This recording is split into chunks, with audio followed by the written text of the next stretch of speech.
I was wondering what music they were going to play for me, so I'm just grateful it wasn't Lady in Red or something. So, first of all, I'd consider it a success so far today because the last time I spoke on a stage, I tripped on the last step, which lightened up the humor in the hall. So today's a success already for me.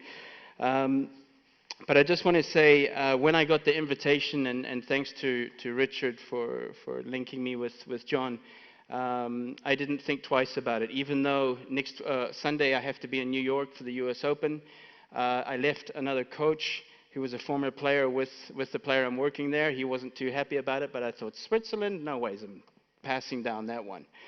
And of course, before you come to Switzerland, you have to lose around about 3 kilograms or 7 pounds because the chocolate is just amazing.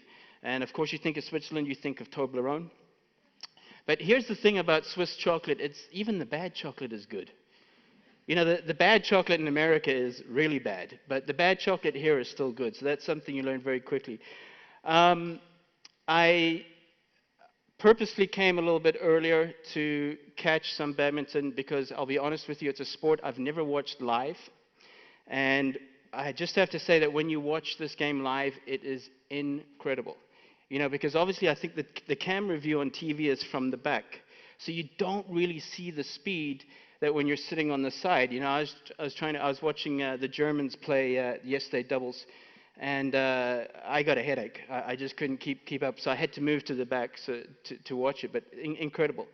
I've had the privilege to obviously work in tennis and squash with the world #1 tennis player, the world #1 squash player, Ramia Shur, the #1 woman, Nicole David. Unfortunately, I haven't had the opportunity to work with badminton, but who knows? If I network and build some relationships, it might happen. So, but huge respect for the sport. I've got a few housekeeping things here as well, and I never want to forget about it once I get into it. I have a book giveaway as well after the presentation, signed.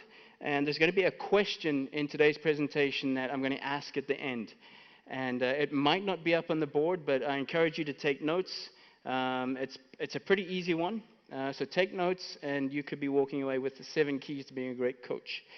I also want to add, and I always say this, that if you only take one thing away today or from this whole conference, it's been worth every cent and worth your time.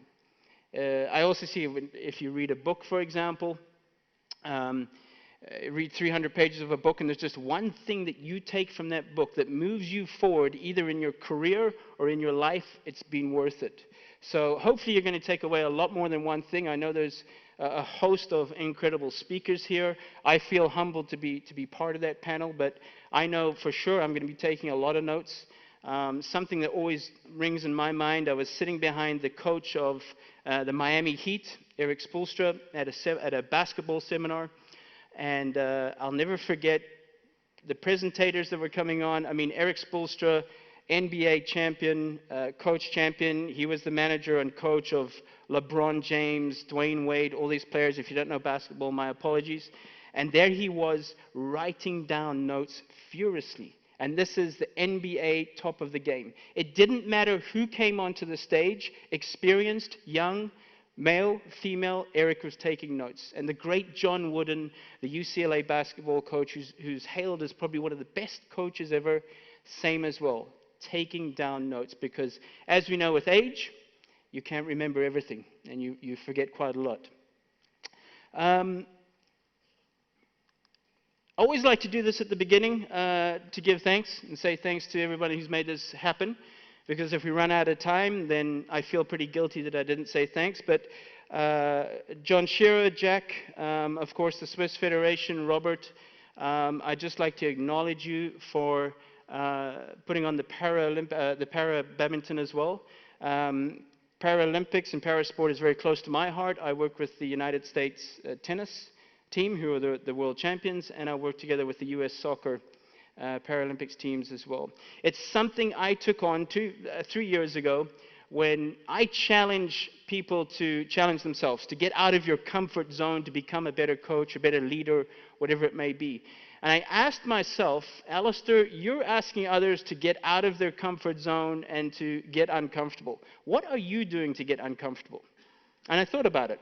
Getting up to give another presentation or working with another professional athlete wasn't getting me out of my comfort zone.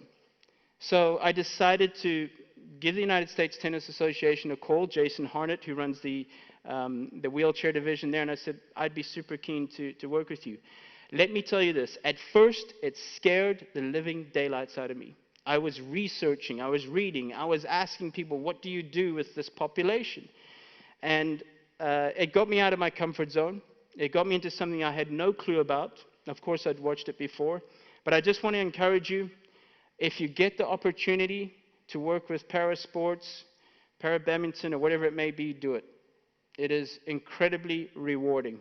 And let me tell you another thing.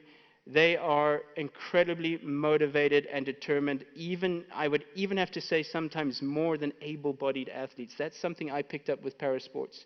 They have an incredible desire to succeed. So, carrying on, obviously the BWF, Richard, Rodrigo, the sponsors. I know I've probably left out some people here, but thank you so much for putting on this amazing event, and of course this week.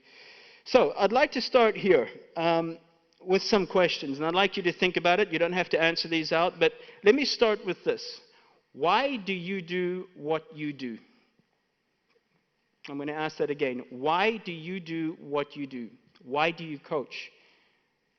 Why do you teach? Why do you lead? Whatever area you may be in, why are you a physio, whatever. Why do you do what you do? Besides a paycheck, okay, because we've got to put food on the table and pay our rent. Why do you do what you do? And I'm going to give you 10 seconds to think about that, or 20 seconds. Write these things down, because I'm going to challenge you with some questions today that I'd like for you to ask yourself. And I obviously don't want to pressure you into you have to come up with this answer in 10 seconds.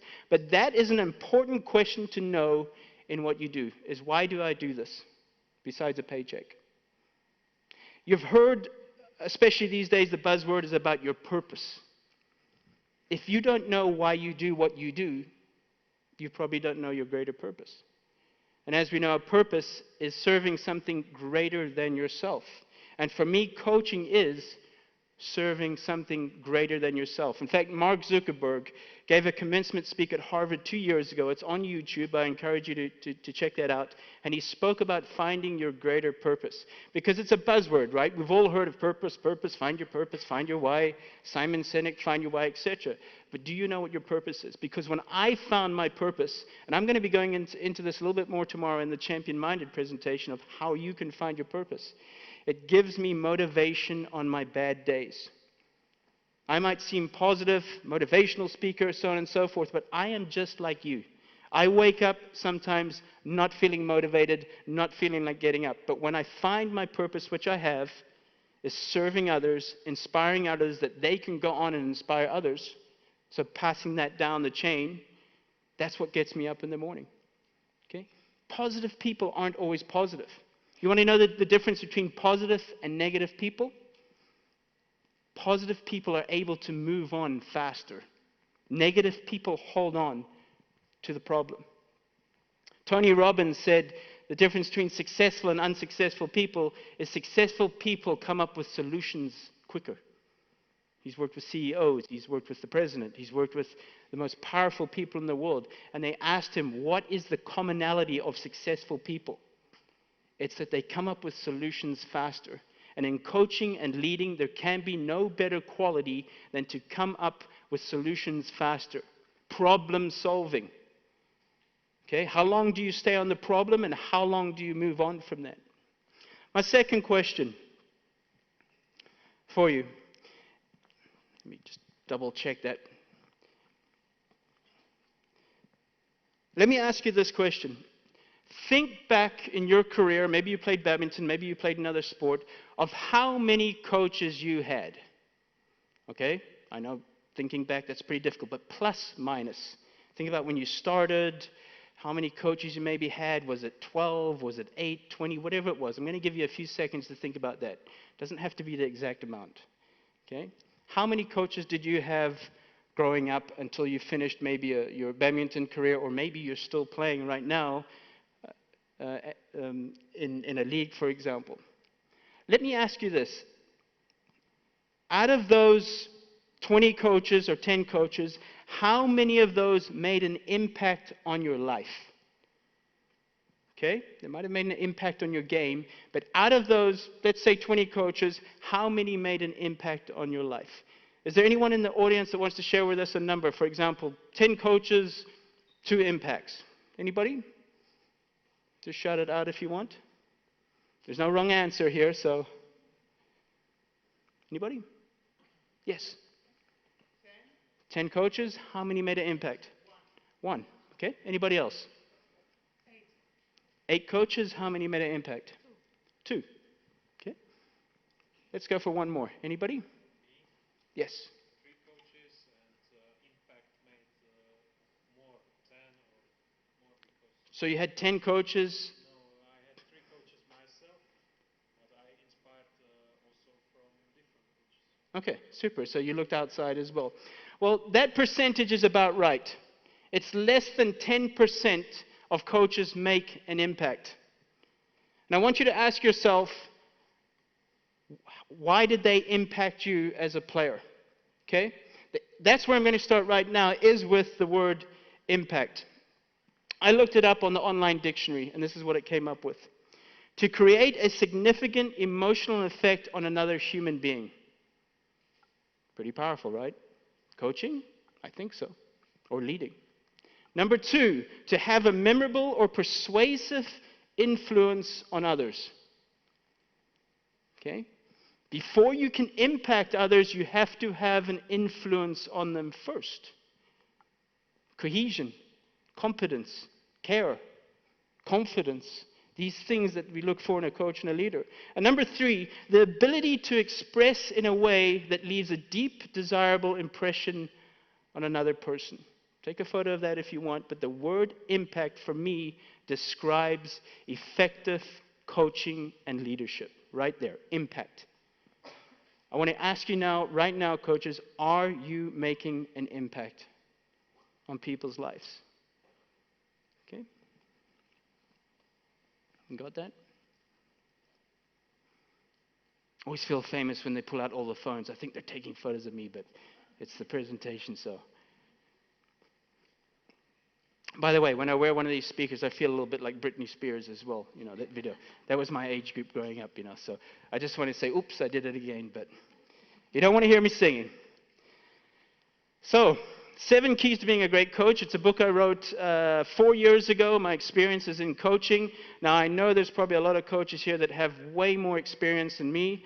I'm the same. Love to learn from everybody. But I compiled my experiences. Now, we could list 50, 100 keys to being a great coach, but these were the 7 that I got it down to. Number 1, standards. Your standards.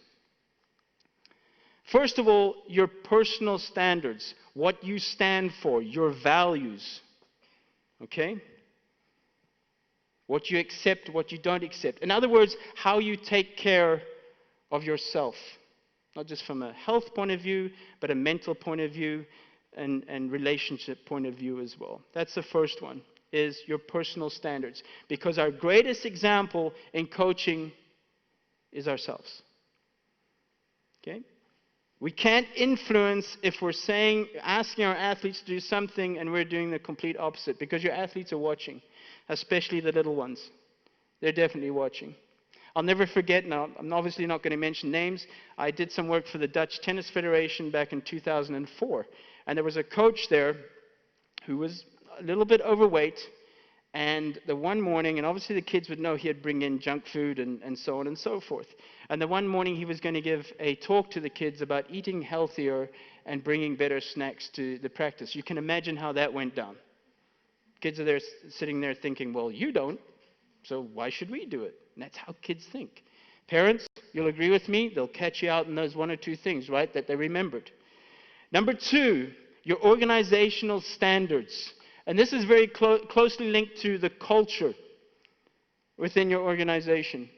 And leadership is driven from the top. The culture is driven from the top down. A great leader has to be that example. Culture is something that I'd love to go in more, but we obviously don't have the time today. But before you can have a great culture, you have to be clear on what your culture is going to look like, or what you want it to look like. I consult a lot of colleges in the United States on culture and leadership, and the first question I ask is, what do you want your culture to look like? And a lot can't answer that question. I said, when you come up with that, let me know, then we can move forward to the next stage. I'm very, very privileged to be able to travel around the world and work with colleges in the United States of visiting cultures, teams, professional teams, you name it. And I get to see all different types of cultures. You know how I explain culture? Beliefs, which drive behaviors, which drive results. Your beliefs drive your behaviors, which drive your results. You know what culture is as well? An experience. What experience did you have when you walked into this hall today? That's a culture. What experience do you have when you walk into a Starbucks? That's culture. It's the experience you have. What experience are you giving your athletes when they come into your building? That's culture. Number 3, the standards you have for your players or your team members. Okay? It's important for your athletes to know what the standards are. This is something that I feel a lot drop short on. Coaches, managers, academy owners, etc. There's a gray area there. What are the parents allowed to do and what aren't they allowed to do? Are they allowed on the court or are they not allowed on the court? Okay? Dress code, language, time management, all these things have to be addressed before. Okay? In my personal career as a coach, when I was able to lay down the standards, it made my life so much easier, especially with parents, of where the boundaries are.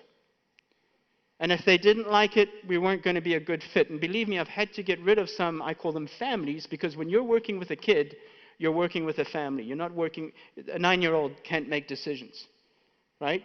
So you're working with the family. But they have to know what the standards and the boundaries are. In fact, in the 7 keys to being a great coach, I list those standards, and there's 17. So some might think, my goodness, that's quite a bit. But I made sure I covered every avenue in those standards. Again, time management, dress code, the way we communicate to each other. And those apply to kids as well. We don't shout at each other. We let somebody finish speaking. These small little things. Okay? Especially, I live in the United States, and it's quite a challenge there as well. Okay? So, believe me, I'm in it. I coach as well, so I'm in the melting pot. So again, I have 17 standards. What are your standards for your players or for your athletes? That's important to have that. Even if you work where you're not the owner, you're not the head coach, you're not the main honcho, you still need to have standards for your class, your lessons example of how things are operated. Otherwise, it just runs chaotic. All Blacks rugby team, which we know are probably one of the most successful cultures in the world, they're the most winningest team. That's tough coming from someone that lived in South Africa to say that. I put standards before everything. It's one of the main keys to the success of our culture within the All Blacks. Okay? Does a culture guarantee you success all the time? No. But does it give you a better chance? Yes. Do the All Blacks win all the time? No. But do they win 88% of the time? Yes. That's a pretty good record. Okay? And we see there's a fantastic book. I'm going to list some books today that you can check out. Legacy. Easy read. It discusses the 15 principles of the All Blacks and their standards. Even if you don't like rugby, I recommend it's a great book. And that's it, coaches. Let's not be blinker coaches. Let's look outside of our spectrum and learn from other sports, learn from other industries, entertainment. I learn a lot from ballet. It's one of the toughest disciplines is ballet. The Bolshoi Academy in Moscow has taught me more than probably anywhere else. And I've worked with some of the Russians there as well, and the director. Incredibly hard, incredibly. I had actually a slide here before, but I whittled it down for time, but it was with their director talking about standards. Okay, so check out the Bolshoi Academy if you're looking at improving your standards. Number 2, our second key is your method, your philosophy, your system of coaching. Let me ask you this. Do you have a methodology in coaching, a system, the way you coach? The second question is, if I asked you to explain that to me, would you be able to explain that to me clearly? Or would you be, well, I'm not quite sure. Because if I was to be standing here and I wanted to hire a coach for my team, my player, my academy, I know I'm sitting looking at a group that are experienced, you have knowledge, you have all the certifications, you maybe had experience playing, that's great. My question to you would be, what is your method in coaching? If you struggle to answer that question, I'd probably bypass and go to the next person because you don't know what you stand for. You have a bit of an idea, but there's no clarity there. How your players are supposed to know what your system and methodology is if you're not 100% sure yourself. Building your method is always not set in stone because you might learn something today or tomorrow and you might think, you know what? I think I'm going to change the way I warm up. Or I'm going to change one or two things, tweak that. That's fine. A method is never set in stone. But it's important to have one. If you don't, that's fine. Take a pen and paper, write down in what you believe in. I believe in warming up this way. I believe a progression of we start short on the court, then we start to move backwards with our warm-up. We play deep, we play high, whatever it may be. Document it. This is what I like. I like to do the more intense drills first, so I have my athletes' attention. Because we know once they get fatigued, it's very hard for them to think about more technical things or whatever it may be. And then something I do in my coaching, in my methodology, is I like the player to either finish with what they want to finish with, or I know what they enjoy, which is fun, and we finish off the last 5-10 minutes for them. Because the key is that you leave your players and athletes feeling positive and pumped when they leave that building, that they can't wait to get back in. There has to be, especially with this generation today, there has to be a give and take. It cannot work like it did 20 years ago where it's my way or the highway. You do what I say. This is the program today. This generation, Generation Z, who are now 23 years old, the millennials are 24 to 40. In case anyone didn't know, millennials are no longer 17. The Z generation are now 13 to 23. It's moving fast. And they're changing the way they communicate. They're changing the way they interact. We look at what's gone from Facebook to Instagram to Snapchat. It's getting faster and faster and faster, the information and what they take. We have had to become Twitter coaches. Get your message across in 3 lines or less. Clear. John Wooden was way ahead of his time. If you don't know what John Wooden is, UCLA basketball coach, most successful. He would speak in short bits. Here's a funny thing for you. I didn't even realize it. My mother sends me a WhatsApp. She's on WhatsApp, which is great. Sends me a WhatsApp message back. And coaches, if you're not in WhatsApp, get on WhatsApp. Get with it. And she says to me, Allistair, why do you write in lines? So, I'll write there. Going to the shop today. Going to get some milk. She goes, why don't you just put it in one paragraph? I said, I don't know, but it's probably the way I coach. I coach in one-liners. Because my athletes are able to obtain that. I didn't realize it. And I also send texts like that. So I apologize to any of you who receive texts. Luis, you probably get texts from me that are one-liners. And you're like, this guy is like, sending 20 texts. So switch your phone off if you're busy. Right? But that's some of the little things in my methodology of the way I communicate. Why do we need a method? Because it provides identity to how you coach, to what you do. Okay? An identity. So, for example, in tennis, we have a very famous tennis coach called Emilio Sanchez, Spanish. Won a few doubles titles. He now lives in Naples. I spend some time with him sometimes down in Florida. But he had the Spanish way of coaching called the X-drill. When you speak about Emilio in the tennis world, they go, the X-drill guy. So there's an identity there, for example. Number 2, it's what you believe in. Coaches, stop comparing yourselves. Stop worrying about what other people are going to think because they're going to think it anyway, that you're crazy, you're nuts, you do it this way, you do it that way. It is better to have a method that is mediocre and to have your athletes believe in it than to have this amazing methodology or system and your athletes don't believe in it. Proof. Wimbledon champion, I think it was 2013 or 12, Marion Bartoli of France, good friends with her now. I watched her progression growing up as a junior into, now she's retired, that's how old I'm getting as I'm seeing players that have gone through from juniors to retirement. She was laughed at. Her father coached her, and they used to call him the mad scientist.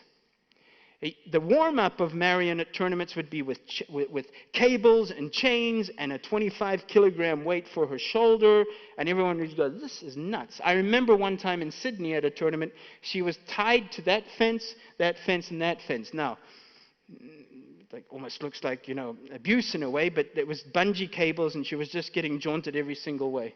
People laughed at her. And I'll be very honest with you, I did to a degree as well. Okay? But guess what? She believed in the craziness. She believed in the method of her father. And she got to the Wimbledon final in 2011 or 2012. Lost. And came back the next year to be in the Wimbledon final and win. That is incredible. Back to back. World Championships, for example. Wimbledon. We all know Wimbledon. No one would teach that method. When I ask a group of tennis coaches, hands up who will teach the Bartoli method, not one hand goes up. They're like, mm-mm. She was number 5 in the world, and she won 2 Wimbledon titles, and she retired pretty financially sound. So there you go. The buy-in is the most important thing. The buy-in and the believe-in. Okay? Number 3, it's your applied practices, protocols, and concepts. And I'm sure you're going to learn a lot this weekend or these next 2 days as well. Method. It's what you do, your plan, your activity. It's why you do it, your purpose. And number 3, it's how you do it, your plan. What? This is what I do. This is why I do it. And this is how I do it. Those are 3 good guidelines to how you build a method. The thing that distinguishes great coaches from other ones isn't so much about their methodology, even though it's important, but more about their ability to get their athletes to believe and buy into it. So stop worrying that you don't have the perfect plan or the perfect methodology. No one does. Stick with it. Believe in it, because your athletes are looking at you to believe in your system, your method. And again, I'll say it, you'll be spoken about anyway. You'll be laughed behind your back. That's coaching. Okay? Doesn't matter. My coaching philosophy, have a defined purpose to everything you do. Build and nurture relationships. Lead by example. Open and honest culture. And appreciate others. There was a study done last year, I think it was the Harvard Business School, of why people leave jobs in the United States, and I'm sure it's the same all over the world. 58% leave jobs because they don't feel appreciated. I'm asking you as coaches, leaders, whatever you may be, is how much do you tell others you appreciate them? It is the greatest motivator there is. It wasn't because of salary, it wasn't because of vacation days, it was because they didn't feel appreciated. And we can translate that to relationships as well. Why do relationships break or marriages break? Because there's a lack of appreciation between 2 people. Okay? Number 3, the ability to adapt.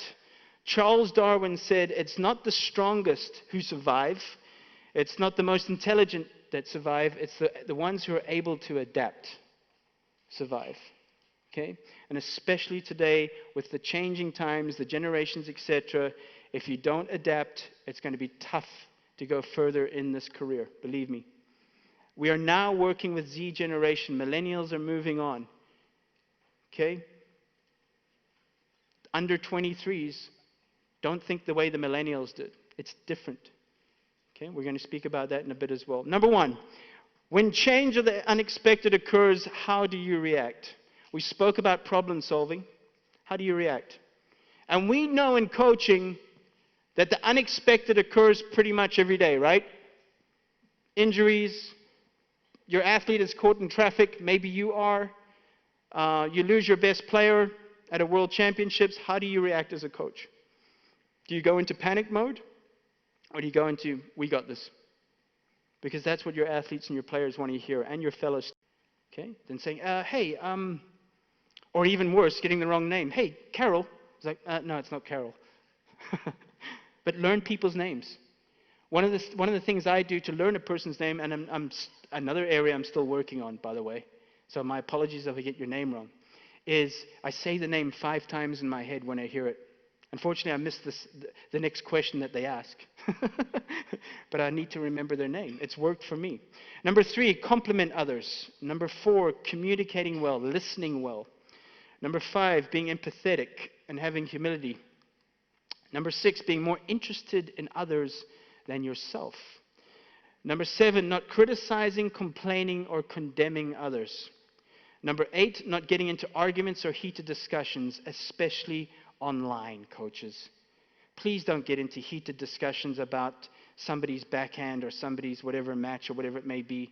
I'll be honest with you, I do my homework before I work with people, and if they're on social media arguing with people and making fires, I don't want to collaborate with them.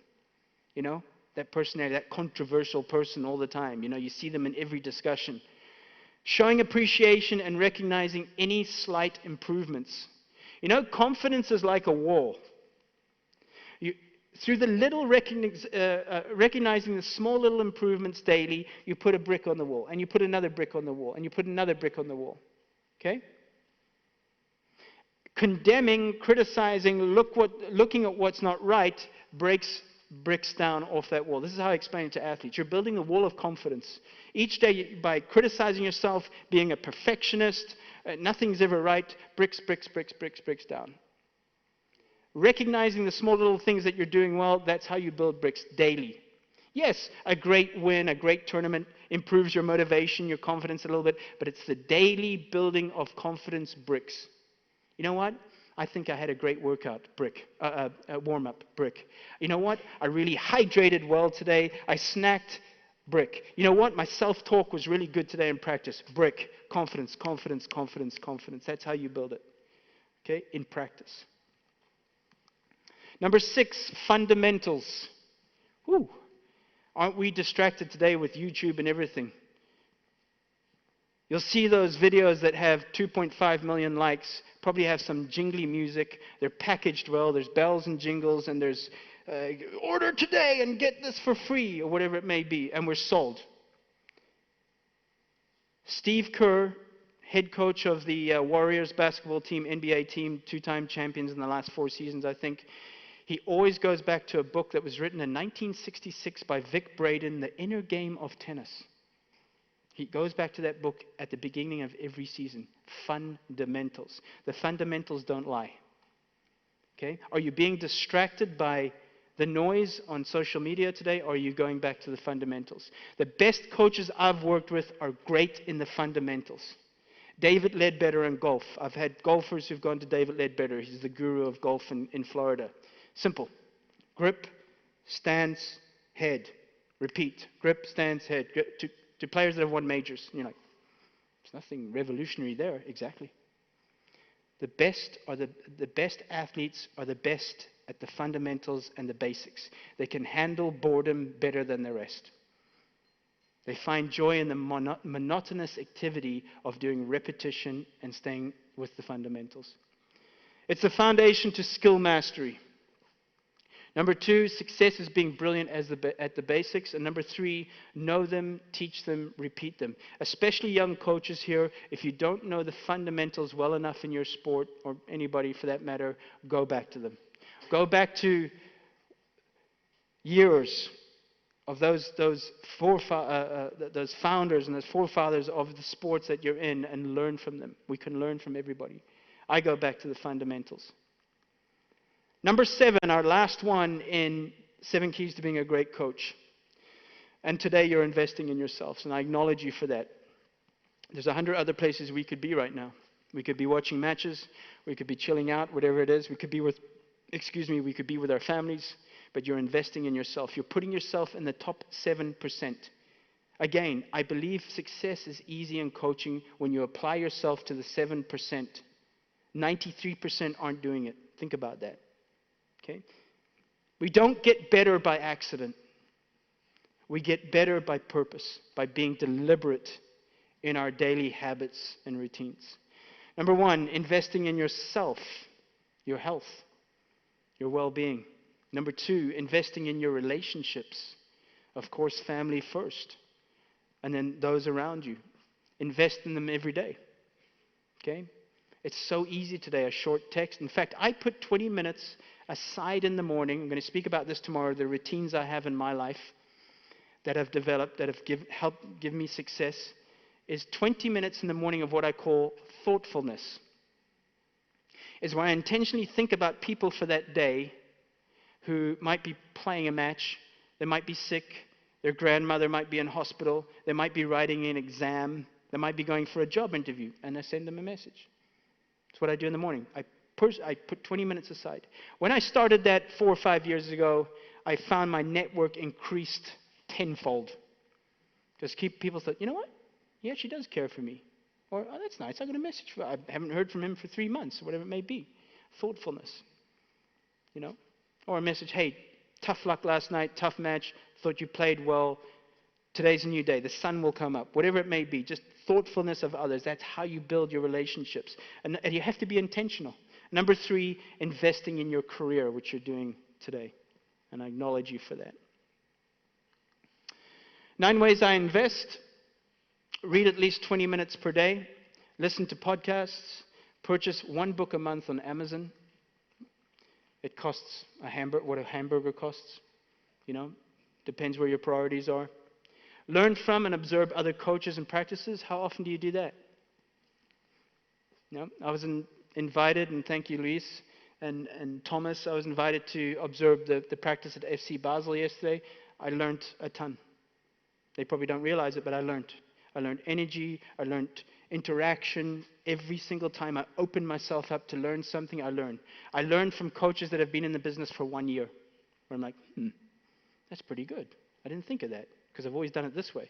Stay open-minded. Follow interesting people and pages on social media. Exercise at least 20 minutes per day. I get to interview successful people on my podcast, which is champion-minded, by the way. I'd love to get 1 or 2 badminton people on there as well, so I'd love to do that. And then watch interesting and informative documentaries. Okay? I don't watch TV. I purposely watch things I'll watch a movie. Yes, I'm not all in, but I don't turn on the news. Just, it's what is it? What's the ratio? 1 out of 8 things are positive. They turn on the morning news and it's just death and this and that, and it's like, you know what? That's how you start your day, is with bad news. I'm not ignorant to what's going on in the world. Thank you, Twitter. I page through and see, oh, that's going on. Okay. But to listen to it and absorb it first thing in the morning, no.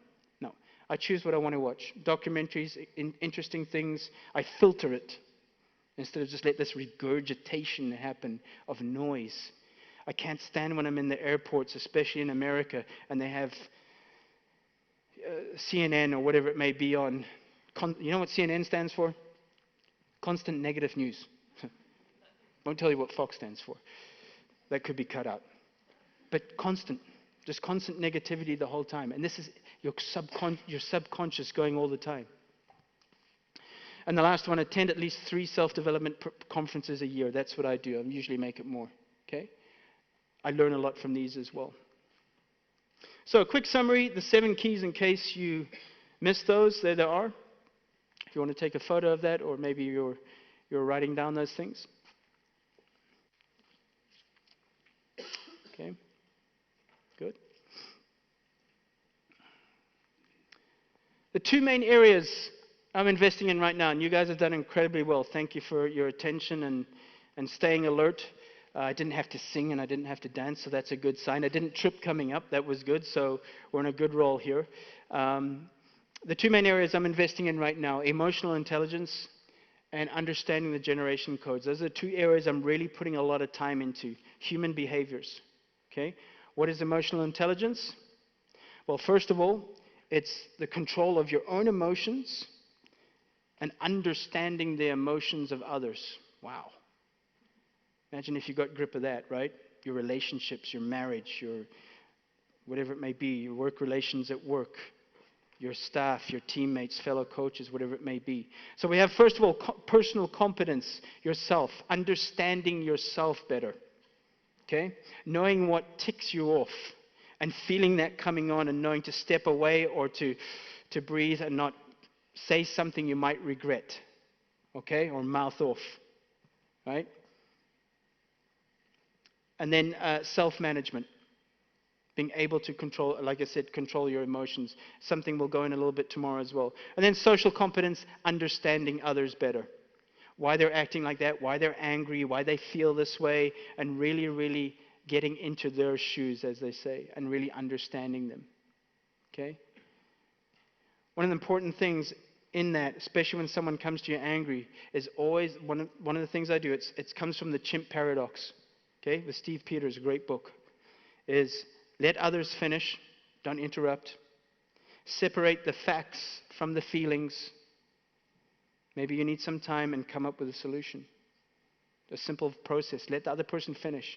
Ever been in a heated discussion and you want to jump in and it just gets more heated? Let the other person finish. And you'll find the more they talk, they probably start to calm down a bit because they see you're not, engaging it. And then they'll almost feel guilty that you're super cool and they're going crazy. Okay, I've had it with parents sometimes. And then they feel bad at the end. I'm so sorry I acted like that. And so, no, that's good. Okay, right. Understanding the generations. And how are we doing for time? 5 minutes in, according to my clock here. 10 things about this generation. They do not respond well. And you can take a photo of this whole slide after, which will probably help you. Do not respond well to an autocratic or dominant style of leadership. Number 2, we need to speak with them, not to them. Number 3, they tend to work in groups better. Hence the success of Google, of Yahoo, of Apple. Go to their offices and they're working around tables. They're working in groups. They're sitting on beanbags. They're playing table tennis. They're not in this secluded, if it's meant to be, it's up to me mindset. They love to work in groups. They love to collaborate. As for my generation, X generation, 70s, if it's meant to be, it's up to me. I can do it. I'll do it. I don't need anybody to help me. Okay? Not this generation. They're willing to do hard work, contrary to belief. They're connected digitally but disconnected socially. They've got a lot of friends on social media, but when we have a face-to-face discussion with them, they're looking at their phone every 10 seconds. They seek quick results, instant gratification. They don't need us for information anymore. When I was a kid, I'd have to ask Dad or Mom or the teacher, where is Bali? Or where these days, tick, tick, tick, 5 seconds, Google. I know where it is. And this generation are very smart as well. They'll double check you.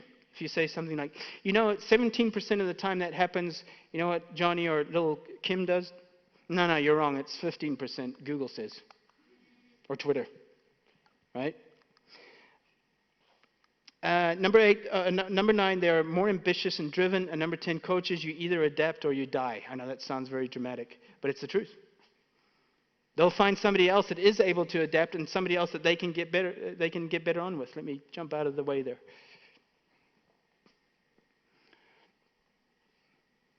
I encourage you to invest yourself in understanding the generation codes. 2 good books. IY Generation by Tim Elmore and Unlocking the Generational Codes by Sophie somebody. If you go to Amazon, Unlocking the Generational Codes is one, and IY Generation is the other. If those are your next books, great. After mine, of course. Still relevant. I'm going to have to be quick on this. That first picture, Nick Bollettieri.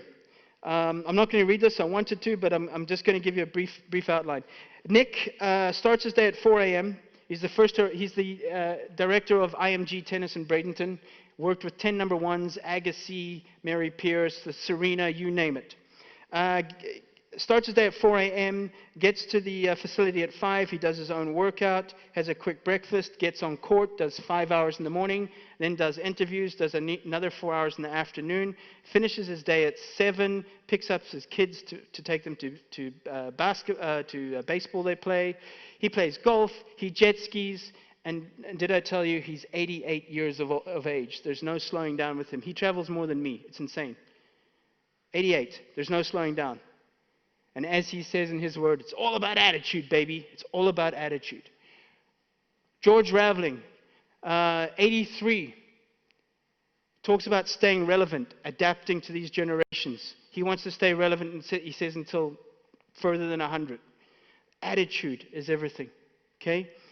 Tani Ans, for any of you that are South African, that means Auntie Ans, is the coach of Wade van Niekerk, Fastest man at the moment. The only man to go world record for 400, only man to go under 30 seconds for 300 meters, under 20 seconds for 200 meters, and under 10 seconds for 100 meters. He's the only man. Broke Michael Johnson's record as well. He's coached by Tony Ants, who's 77. Still relevant. Still relevant. I speak to coaches sometimes, oh, I'm so old, I don't know, I'm not relevant anymore, and you know what? Nonsense. I'll show you another list of these people here. These are my inspiration.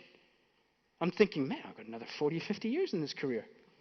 I'm not going to retire from something. I'm going to retire to something. Retirement's a dirty word. I'm going to retire and sit in a chair. I know I live in Florida. I could play some golf, whatever. But no, I'm going to retire to something. I'm still relevant. I want to still be relevant at 90. Hence why your health is so important.